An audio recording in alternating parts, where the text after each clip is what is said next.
రెడ్డి, అమలాపురం నుండి ఇద్దరు డాక్టర్లు, అనకాపల్లి నుంచి శ్రీహరిరాజు గారు దంపతులతో పాటు సుమారు 150 మంది వనవాసీలు వచ్చారు.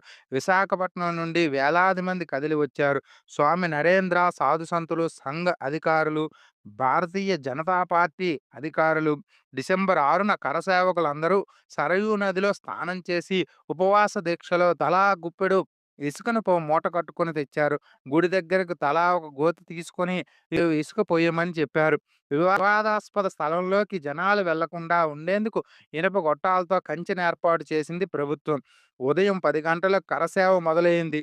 ముందు ఆంధ్రా వారే ఉన్నారు. సరిగ్గా అదే సమయంలో కర్రలతో కొట్టుకున్న శబ్దాలొచ్చాయి. మిలిటరీ వాళ్ళు కరసేవకులను కొడుతున్నారనే పుకార్లు చెలరేగాయి.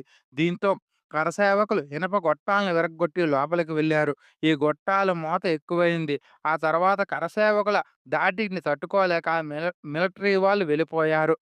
ఆనందంగా వేస్తున్న కేకలు వినిపించాయి. కరసేవకులు లోపలికి దూరి శిఖరాల మీదకెక్కారు. 20 ఏళ్ల యువకులు గుమ్మటం మీద ఎక్కి కూర్చొని ఇనప చువ్వలతో పొడుస్తున్నారు. కొద్దిసేపటికి మొదటి గుమ్మకూటం కూలిపోయింది. ఆ తర్వాతల్లో మిగతా గుమ్మటాలు నేలపాలయ్యాయి.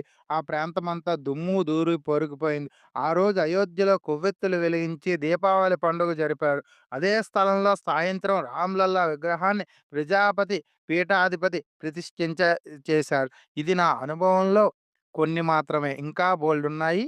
అవన్నీ చెప్పడానికి నాకు సమయం లేక కొన్నే చెప్పాను.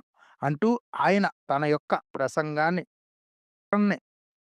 ముగించారు. ఇది మనం జాగృతి అనే సంచిక నుంచి మనం సేకరించినది. కాబట్టి మనం అందులో ఉన్న ఆ